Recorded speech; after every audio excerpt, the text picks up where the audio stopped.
السلام علیکم ورحمۃ اللہ وبرکاتہ۔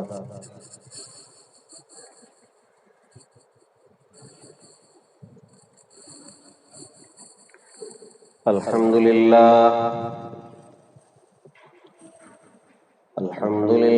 نحمده ونستعینه ونستغفره ونؤمن به ونتوکل علیہ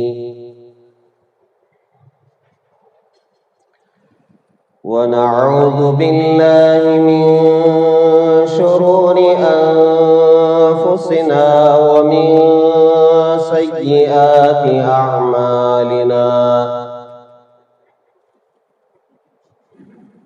ونعوذ باللہ من شرور انفسنا ومن سیئات اعمالنا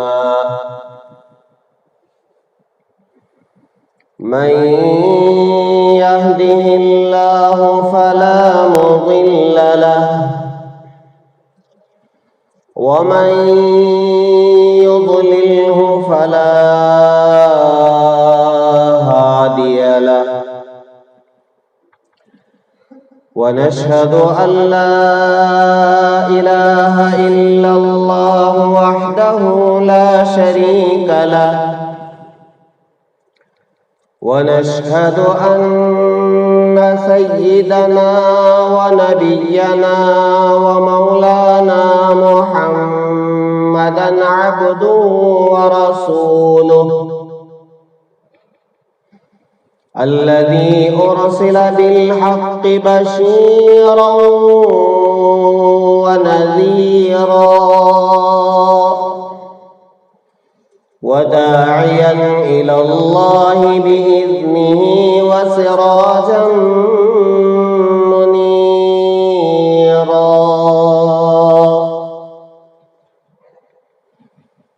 أما بعد فقد قال الله تبارك وتعالى في القرآن المجيد أعوذ بالله من الشيطان الرجيم بسم الله الرحمن الرحيم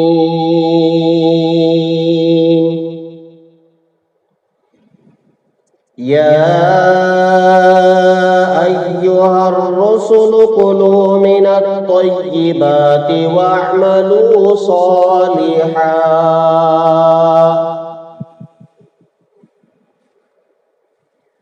آمنت باللہ صدق اللہ العظیم وصدق رسولہ النبی الکریم ونحن على ذلك لمن الشاہدین والشاکرین والحمد للہ رب العالمین۔ بزرگان محترم، جس عنوان پر گزشتہ جمعہ بات شروع ہوئی ہے وہ عقل حلال ہے، یعنی ایک مسلمان کو جہاں اور عبادتیں فرض ہے، نماز ہے، روزہ ہے، زکوٰۃ ہے، حج ہے، جیسے یہ اعمال فرض ہے، اسی طرح ایک مسلمان کے ذمے ایک اور فرض ہے، وہ ہے عقل حلال، یعنی حلال کھانا۔ انسان ہونے کے ناطے چند بشری ضرورتیں ہر انسان کے ساتھ لگی ہوئی ہے،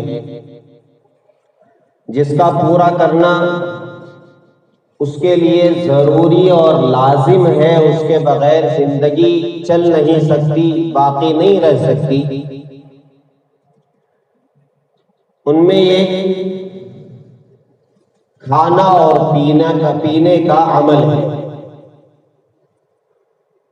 اب یہ الگ بات ہے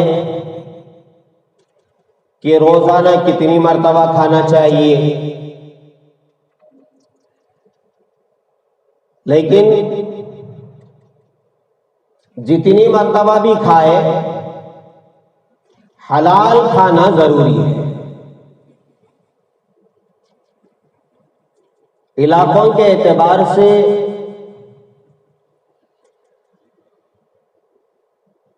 لوگ اپنے اپنے وقت پر کھاتے ہیں۔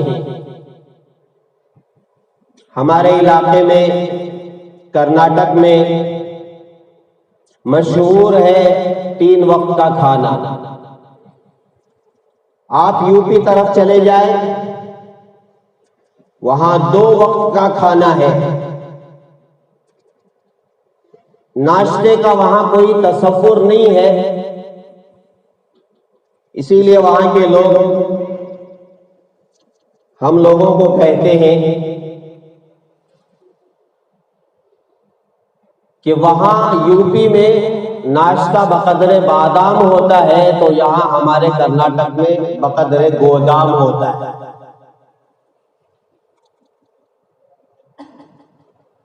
علاقوں کے اعتبار سے جتنے وقت بھی آپ کھائیں اجازت ہے، شریعت میں ایسی کوئی روک ٹوک نہیں، لیکن یہ ضروری ہے کہ آپ جو کھا رہے ہیں وہ حلال رزق ہے یا حرام رزق ہے، اسے دیکھنا، اسے جانچنا، اسے تحقیق کرنا اور اس کا اہتمام کرنا، یہ ایک مسلمان ہونے کے ناطے فریضۃ بعد الفریضہ ہے، یعنی نماز روزے کی طرح فرض ہے، ضروری ہے، لازم ہے۔ گزشتہ جمعہ میں نے اس عنوان پر عرض کیا تھا، طلب الحلال واجب علی کل مسلم، اور ایک حدیث میں ہے طلب کسب الحلال فریضۃ بعد الفریضہ۔ ان احادیث کی روشنی میں نے عرض کیا تھا کہ یہ حکم ہے شریعت کا، اور شریعت کا حکم ماننا مسلمان ہونے کے ناطے فرض ہے۔ فرض کا مطلب یہ ہے کہ اس پر عمل کرنا ضروری ہے، اگر عمل نہیں کریں گے تو گناہ ہوگا۔ تو اس کا مطلب یہ ہوا کہ اگر حلال کھائیں گے تو اس پر اجر ملے گا، جیسے دوسرے فرائض ادا کرنے پر اجر ملتا ہے۔ نماز پڑھیں گے اجر ہے، روزہ رکھیں گے اجر ہے، زکوٰۃ ادا کریں گے اجر ہے، حج ادا کریں گے اجر ہے، ثواب ہے، اس لیے کہ فرض ادا کر رہے ہیں، اور فرض کی ادائیگی کے بعد اللہ تعالیٰ کی طرف سے انعام ہے۔ ایسے ہی اگر فرائض کا اہتمام نہیں کریں گے تو پھر اس پر وعید ہے، سزا ہے۔ تو اگر کوئی حلال کے بجائے حرام کھاتا ہے تو پھر اس پر وعید ہے، سزائے ہے، اور اگر حلال کا اہتمام کرتا ہے اور بہت اہتمام کرتا ہے اور کرنا چاہیے تو پھر اس کے دنیاوی فائدے بھی ہیں اور اخروی فائدے بھی۔ چنانچہ میں نے فضیلت احادیث کی روشنی میں عرض کی تھی کہ جو آدمی حلال کھانے کا اہتمام کرتا ہے جاء یوم القیامت مع النبیین والصدیقین، تو وہ قیامت کے دن انبیاء اور صدیقین کے ساتھ اٹھایا جائے گا۔ اتنا بڑا مقام۔ اور جو حلال کمانے کے لیے نکلتا ہے فرمایا گیا کہ وہ اللہ کے راستے میں ہے، ماں باپ کو کھلانے کے لیے، بیوی بچوں کو کھلانے کے لیے، اپنا پیٹ بھرنے کے لیے۔ کوئی آدمی کاروبار کرتا ہے، محنت مزدوری کرتا ہے، من سعی حدیث کے الفاظ ہے، کوشش کرتا ہے صحیح طریقے پر، حلال طریقے پر، تو وہ اللہ کے راستے میں ہے، اللہ کے راستے کا اجر و ثواب اسے مل رہا ہے۔ لوگوں کی نظر میں تو وہ کاروبار کر رہا ہے، بیوپار کر رہا ہے، مزدوری کر رہا ہے، لیکن وہ اللہ کی نگاہ میں اللہ کے راستے میں ہے۔ تو یہ فضیلتیں ہیں عقل حلال کی اور تلاش حلال کی اور سعی حلال کی۔ اب آئیے، جب آدمی حلال کھاتا ہے تو اس کی برکتیں کیا ہوتی ہیں؟ ہاں، حلال کھانے میں کیا برکت ہوتی ہے؟ نورانیت، برکت۔ چنانچہ حدیث پاک میں موجود ہے، حضرت سعد بن ابی وقاص رضی اللہ تعالی عنہ رحمت دو عالم صلی اللہ علیہ وسلم کی خدمت اقدس میں حاضر ہوئے اور آ کے عرض کیا کہ اے اللہ کے رسول، میں مستجاب الدعوہ بننا چاہتا ہوں۔ مستجاب الدعوات یعنی میں ایسا بننا چاہتا ہوں کہ جب میں اللہ کے سامنے ہاتھ اٹھاؤں تو وہ ہاتھ خالی نہ ہو، میں جو مانگوں اللہ اسے پورا کرے، میری دعائیں قبول ہو جائیں۔ یہ ایک بڑا مقام ہے، مستجاب الدعوات کا بن جانا ایک بہت بڑی فضیلت ہے۔ ہاں، دنیا میں اللہ کے بندے ایسے ہوتے اور بہت کم ہوتے، تلاش بسیار، بہت زیادہ تلاش کرنے کے بعد ایسے اللہ کے بندے ملتے ہیں، اور وہ بھی ظاہر نہیں ہوتے، چھپے رہتے، جن کی دعائیں اللہ تعالیٰ قبول فرما لیتے، اور لوگ ان کے پاس جا کر کے دعاؤں کی درخواست کرتے کہ آپ دعا فرمائیں، میرا فلاں کام اٹکا ہوا ہے یا نہیں ہو رہا ہے، یا میرا کام پورا ہو جائے، آپ دعا فرمائیں۔ اللہ آپ کی دعائیں سنتے ہیں۔ بے شک مستجاب الدعوات جو ہوتا ہے اللہ اس کی سنتے ہیں، اس کی جھولی کبھی خالی نہیں جاتی۔ لیکن میرے پیارو، یہ مستجاب الدعوات بننا یہ ایسا نہیں ہے کہ ہر آدمی بن نہیں سکتا، جیسے ہر آدمی صحابی نہیں بن سکتا، ہر آدمی نبی نہیں بن سکتا، ایسا مستجاب الدعوات نہیں بن سکتا، ایسا مسئلہ نہیں ہے۔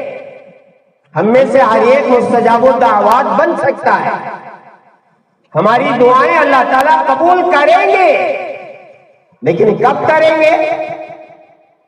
آئیے معلوم کرتے ہیں کہ رحمت دو عالم صلی اللہ علیہ وسلم کیا جواب دیتے ہیں حضرت سعد بن ابی وقاص رضی اللہ تعالیٰ عنہ۔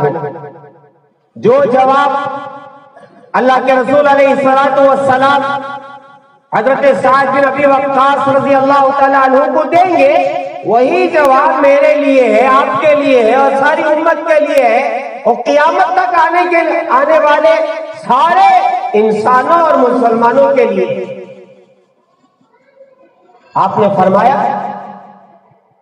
یا سعد اطب مطعمک تکن مستجاب الدعوہ، فرمایا سعد حلال کھاؤ، مستجاب الدعوات بن جاؤ۔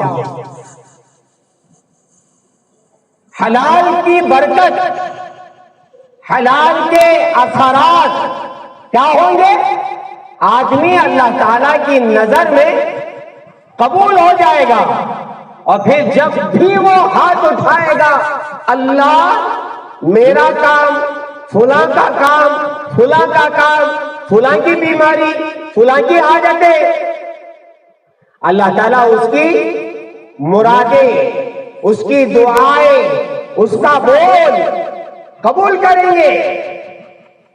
ہاں، چنانچہ روایتوں میں موجود ہے کہ حضرت سعد بن ابی وقاص رضی اللہ تعالیٰ عنہ کی دعائیں قبول ہوتی تھیں۔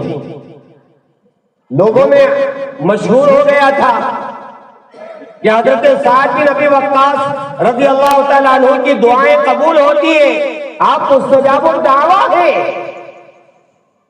تو ایک مرتبہ کسی صاحب نے آپ سے پوچھ لیا کہ سعد، آپ مستجاب الدعوات کیسے بن گئے؟ آپ کی دعائیں کیسے قبول ہو جاتی ہیں؟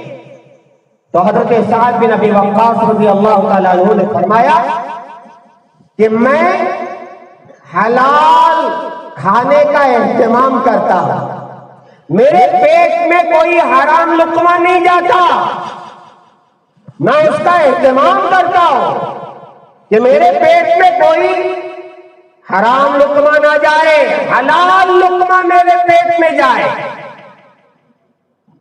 جس کی بنا پر میری دعائیں قبول ہوتی ہیں۔ اور اللہ کے رسول علیہ السلام نے مجھے حکم دیا ہے کہ یا سعد اطب مطعمک، حلال کھاؤ، اپنے کھانے کی چیزوں کو پاک کرو، یعنی حلال کھاؤ۔ اس سے کیا ہوتا ہے؟ آدمی مستجاب الدعوات بن جاتا ہے۔ اب آپ اندازہ لگائیں ہماری دعائیں کیوں قبول نہیں ہو رہی ہیں؟ اندازہ لگائیں، اگر میری دعا قبول نہیں ہوتی ہے، میں فجر میں آتا ہوں دعا کر کے جاتا ہوں، ظہر میں آتا ہوں دعا کر کے جاتا ہوں، عصر میں آتا ہوں دعا کر کے جاتا ہوں، مغرب میں آتا ہوں، عشاء میں آتا ہوں دعا کر کے جاتا ہوں، تہجد میں اٹھتا ہوں دعا کرتا ہوں، روتا ہوں، گڑ گڑاتا ہوں، مگر کوئی مسئلہ حل نہیں ہو رہا ہے، میری مرادیں پوری نہیں ہو رہی ہیں۔ کیوں نہیں ہو رہی ہے؟ میں مستجاب الدعوات کیوں نہیں بنا ہو؟ اپنے آپ سے سوال کرے، اپنے گریبان میں منہ ڈال کر دیکھے کہ کہیں ایسا تو نہیں کہ میرے کھانے میں کچھ گڑبڑ ہے، دال میں کچھ کالا ہے یا پوری دال ہی کالی ہے۔ ذرا دیکھے میرا پیسہ جو آ رہا ہے، میری کمائی جو ہو رہی ہے، وہ حلال راستے سے ہے یا حرام راستے سے؟ میرا لقمہ جو پیٹ میں جا رہا ہے، چاہے وہ دال روٹی ہی کیوں نہ ہو، اس کے لیے پھال کھانا ضروری نہیں، اس کے لیے بریانی کھانا ضروری نہیں، اس کے لیے چٹپٹا کھانا ضروری نہیں، جو کھا رہے ہیں وہ حلال کا ہے یا حرام کا ہے، اس کا اہتمام کرنا بہت ضروری ہے۔ ہاں، دعائیں قبول کرانے کے لیے دعائیں قبول ہوتی ہیں حلال کھانے سے، اور اتنا ہی نہیں بلکہ ہر آدمی یہ چاہتا ہے کہ میں نماز پڑھوں، روزہ رکھوں، زکات دوں، حج کروں، قرآن کی تلاوت کروں، ذکر و اذکار کروں، نیک اعمال کروں۔ اب نیک اعمال کے لیے کیا وظیفہ ہے کہ میں نیک بن جاؤں، میرے اندر سے نیک اعمال نکلے، میری زبان بولے تو ذکر تلاوت، میرے پیر چلے تو مسجد کی طرف یا کسی کی خدمت کی طرف، میرے ہاتھ میں کبھی قرآن ہو، کبھی تسبیح ہو، کبھی انگلیوں پر ذکر و اذکار کر رہا ہو، میں اپنی آنکھوں سے قرآن دیکھ رہا ہوں، اپنی والدہ کو دیکھ رہا ہوں، حلال چیزیں دیکھ رہا ہوں یا حرم پاک دیکھ رہا ہوں، میرے جسم سے نیک اعمال نکلے، اس کے لیے کیا کرنا ہے؟ قرآن پاک نے اعلان کیا یا ایھا الرسل کلوا من الطیبات واعملوا صالحا، اے رسولو تم حلال کھاؤ اور نیک اعمال کرو. دو باتیں، ایک حکم دیا گیا کہ حلال کھاؤ، اور کس سے فرمایا جا رہا ہے؟ رسولوں سے. یا ایھا الرسل، اے رسولو تم حلال کھاؤ، کلوا من الطیبات، اور پھر آگے فرمایا واعملوا صالحا، اور نیک عمل کرو.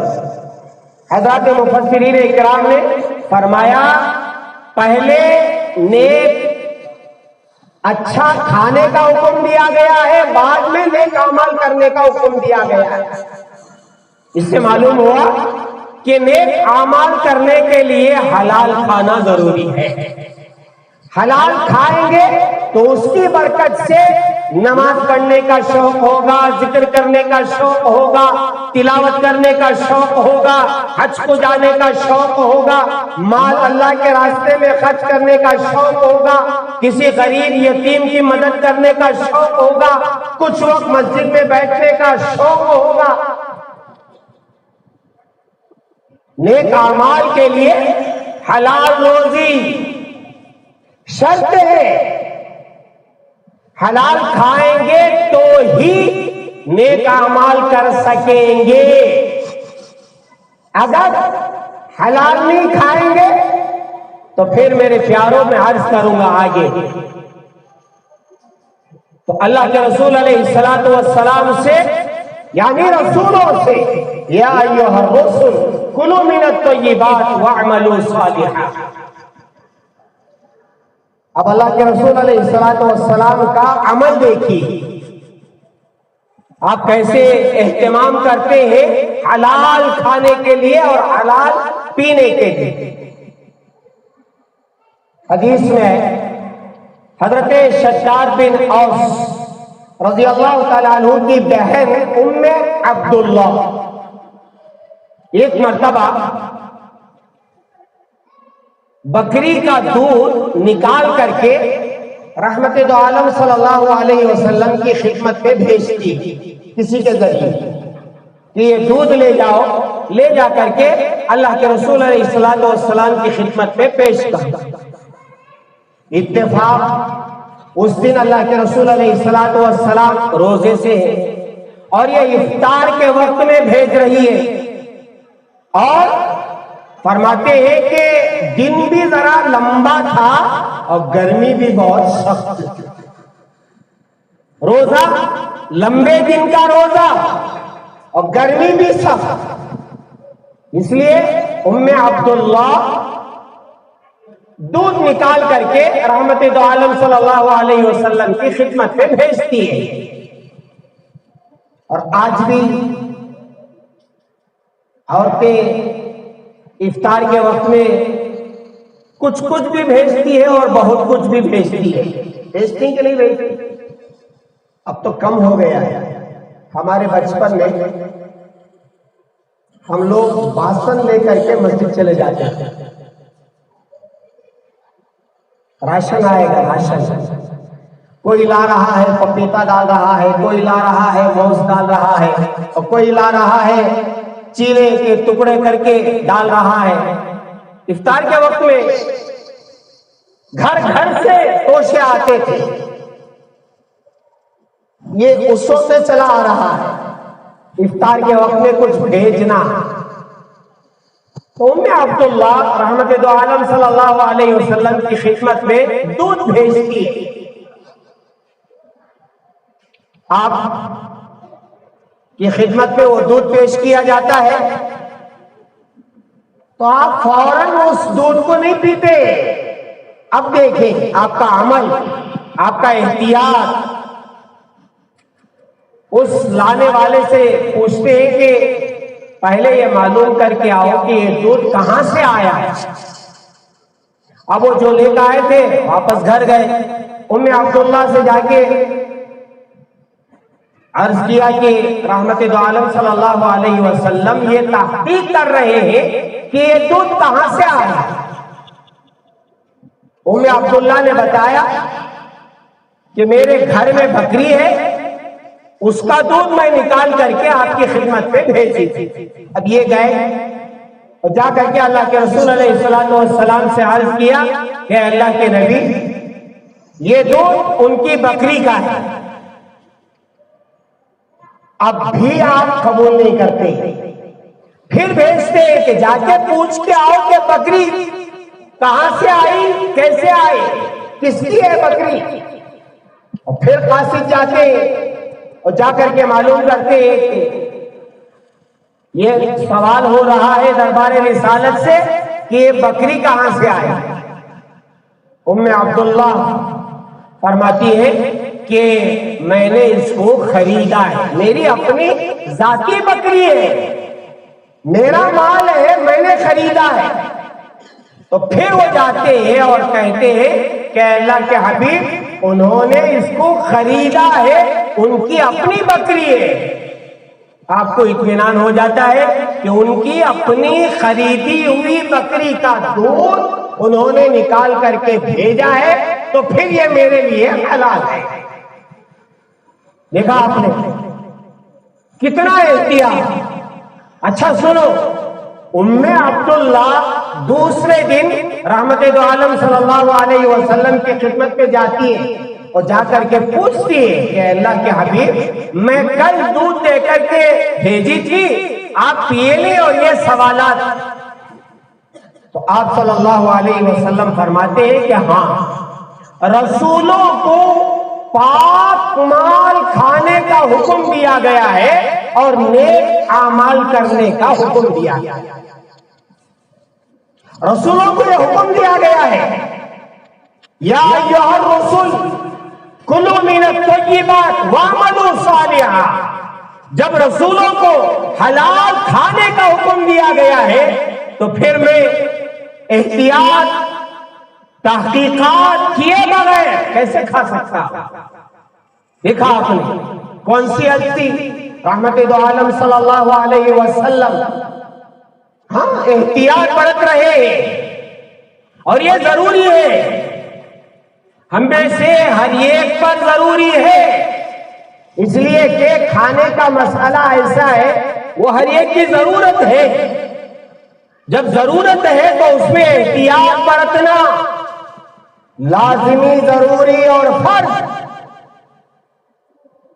تحقیق کرنا چاہیے، اور جب آدمی تحقیق کر کے حلال کھانے کی عادت ڈال لیتا ہے تو اس میں کیسی برکت ہوتی ہے۔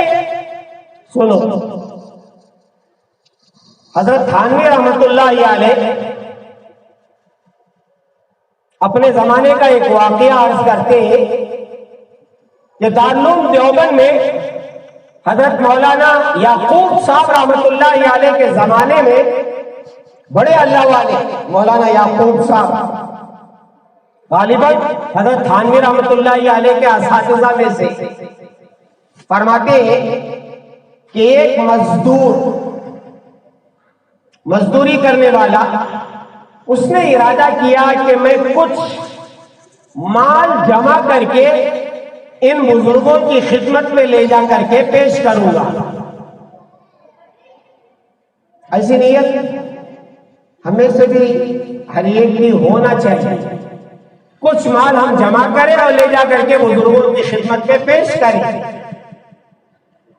تو فرماتے ہیں کہ ایک مزدوری کرنے والا، وہ تھوڑے تھوڑے پیسے جمع کر کے محنت اور گاڑی کمائی، خون پسینہ ایک کر کے اس میں سے تھوڑا تھوڑا تھوڑا کر کے جمع کیا، اور جمع کر کے ان بزرگوں کی خدمت میں لا کر کے پیش کر دیا کہ حضرت میری تمنا ہے کہ ان پیسوں سے آپ حضرات کچھ پکا کر کے کھائیں۔ ان بزرگوں نے قبول کر لیا، پھر مشورہ کیا کہ کیا پکانا چاہیے۔ کتابوں میں لکھا ہے میٹھے چاول انہوں نے بنائے، ہمارے یہاں بھی میٹھا کھانا پکتا ہے، انہوں نے میٹھا کھانا بنا دیا، میٹھے چاول۔ حضرت مولانا یعقوب صاحب رحمۃ اللہ علیہ فرماتے ہیں کہ وہ بیچارہ پتہ نہیں کتنا حلال لا کر کے ہم کو کھلایا تھا، اس کی برکت ایسے ہوئی کہ 2 مہینے تک گناہ کا وسوسہ تک دل میں نہیں آیا۔ 2 مہینے تک گناہ کا وسوسہ بھی نہیں آیا، 2 مہینے تک۔ یہ حلال کھانے کی برکت۔ اور ایک واقعہ سنو، بڑا عجیب و غریب واقعہ۔ حضرت امام احمد بن حنبل رحمۃ اللہ علیہ، ان کے استاد ہیں حضرت امام شافعی رحمۃ اللہ علیہ۔ ایک مرتبہ حضرت امام احمد بن حنبل رحمۃ اللہ علیہ نے اپنے گھر میں بچیوں سے، گھر والی سے مشورہ کیا کہ اپنے استاد کو گھر بلائیں، اور بڑی فضیلتیں بیان کی حضرت امام شافعی رحمۃ اللہ علیہ کی۔ بڑے اللہ والے ہیں، بڑے بزرگ ہیں، بڑے فقیہ ہیں، اللہ کا قرب انہیں حاصل ہے، بڑی نماز پڑھنے والے، بڑے تہجد پڑھنے والے، بڑا ذکر کرنے والے۔ ہم ان کو اپنے گھر بلائیں گے اور کچھ کھلائیں گے، ان کو مہمان بنائیں گے۔ ٹھیک ہے، حضرت امام شافعی رحمۃ اللہ علیہ کے سامنے جا کر عرض کیا کہ حضرت آپ ہمارے گھر تشریف لائے، آپ نے قبول فرما لیا۔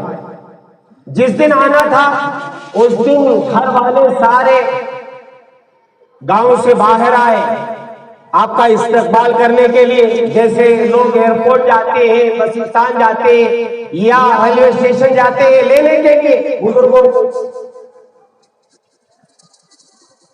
تو حضرت امام شافعی رحمۃ اللہ علیہ مہمان بن کے آئے حضرت احمد بن حنبل رحمۃ اللہ علیہ کے گھر۔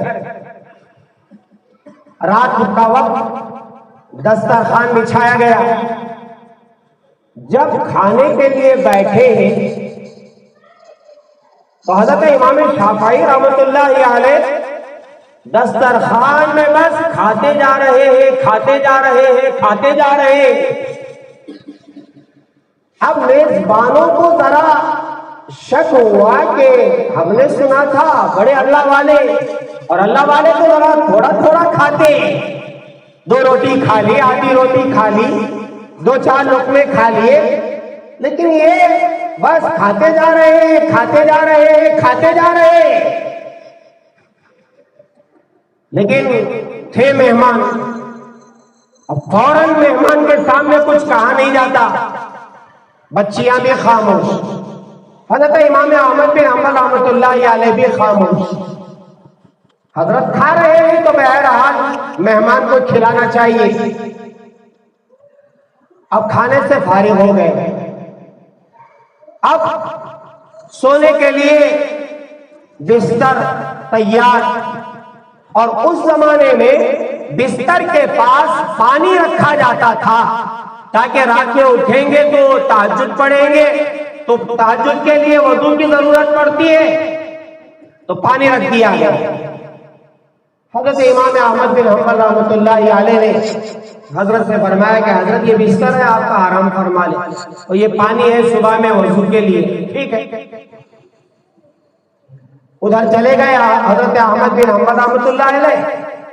اب ادھر حضرت امام شافعی رحمۃ اللہ علیہ اپنے بستر پر چلے۔ صبح میں حضرت احمد بن حنبل رحمۃ اللہ علیہ آئے اور حضرت سے کہا کہ حضرت مسجد چلیں گے نماز کے لیے، فجر کے لیے، تو کہا ٹھیک ہے چلیں۔ تو جب وہاں سے نکلے ہیں حضرت امام شافعی رحمۃ اللہ علیہ مسجد کو، تو بچیاں آئیں، آ کر کے دیکھا تو جو لوٹا پانی سے بھرا ہوا تھا وہ بھرا ہے، خالی نہیں ہوا ہے۔ اب گھر میں بچیوں کو رہا نہیں گیا، رات میں کھائے تو اتنا زیادہ، اور پھر سوئے تو ایسا سوئے کہ تہجد میں بھی نہیں اٹھے، اور پانی ویسا ہی رکھا ہوا ہے۔ یہ کیسے بزرگ، کیسے اللہ والے، کیسے مہمان ہمارے گھر میں آئے؟ ابا نے تو بڑی تعریف کی تھی۔ وہاں سے فارغ ہوئے، نماز سے گھر واپس تشریف لائے تو ابو سے بچیوں نے کہا ابا جان آپ بڑی تعریف کیے تھے اپنے استاذ کی، لیکن معاملہ ایسا ہوا ہے۔ حضرت نے اس وقت بچیوں کے سامنے تعجب کا اظہار کیا کہ ہاں میں بھی دیکھ رہا ہوں، دسترخوان میں دیکھے تو ایسا کھائے جیسے 10 دن کا بھوکا کھاتا ہے، اب سوئے ہیں تو ایسا سوئے ہیں کہ تہجد بھی نہیں، اس لیے کہ وضو کا پانی موجود۔ چلو ادب سے میں ذرا پوچھ لیتا معاملہ کیا ہے؟ اساتذہ ہیں، میرے استاد ہیں۔ چنانچہ جب واپسی کا وقت ہوا تو بڑے ادب کے ساتھ حضرت احمد بن حنبل رحمۃ اللہ علیہ نے بڑے ادب کے ساتھ حضرت میں آپ سے کچھ پوچھنا چاہتا ہوں۔ حضرت امام شافعی رحمۃ اللہ علیہ نے فرمایا پوچھیے کیا ہے؟ عرض کیا کہ حضرت بچیاں کچھ اشکال پیش کر رہی ہیں، کیا ہے؟ وہ کہہ رہی ہے کہ حضرت رات کے دسترخوان میں اتنا زیادہ کھائے ہیں کہ ہم کو تعجب ہونے لگا، اور پھر رات میں سوئے ہیں تو وہ تہجد بھی نہیں پڑے اس لیے کہ پانی کا لوٹا ویسا ہی بھرا ہوا ہے۔ یہ بات ہم کو سمجھ میں نہیں آئی، بچیوں کی سمجھ میں نہیں آئی۔ بچیوں نے کہا آپ سے پوچھیں، حضرت نے فرمایا دونوں باتیں صحیح ہے، لوٹا بھرا ہوا ہے، بے شک بھرا ہوا ہے، اور رات میں جو کھانا میں نے کھایا ہے اور تم نے دیکھا ہے، بس میں کھاتا جا رہا ہوں، کھاتا جا رہا ہوں، کھاتا جا رہا ہوں۔ اس کی اصل کیا ہے، حقیقت کیا ہے؟ سنو۔ فرمایا جب میں دسترخوان پر بیٹھا تو حلال رزق کی برکتیں میں نے ایسی محسوس کی کہ اس کھانے میں حلال کی برکتیں، تو میں نے ارادہ کیا کہ اس دسترخوان کا کھانا میں جتنا زیادہ کھا سکتا ہوں کھا لوں، اس لیے کہ حلال کی برکتیں مجھے نظر آ رہی تھی۔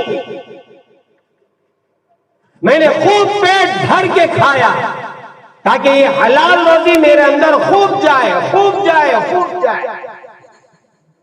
اور جب میں نے حلال اور اس کی برکتیں دیکھ کر کے میں نے کھایا تو اب سنو، تم آئے مجھے اپنے بستر پر بٹھا کر کے چلے گئے تو میں بستر پر بیٹھا تو یہ آیت میرے ذہن میں آئی، اس ایک آیت سے اس حلال کھانے کی برکت سے میں نے 100 مسئلے نکالے، 100 مسئلے۔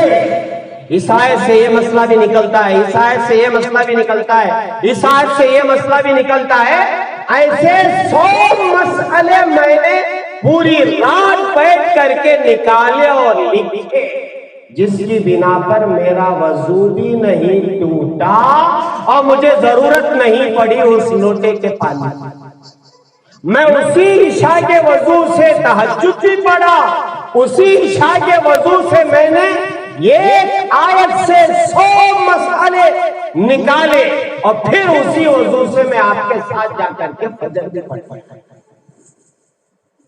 دیکھا حلال کی برکت۔ ہاں، جب حلال آدمی کھاتا ہے تو پھر اس کی برکتیں خود بخود ظاہر ہوتی ہیں۔ نماز پڑھو، روزہ رکھو، تلاوت کرو، آدمی بے چین رہتا ہے عبادت کے لیے۔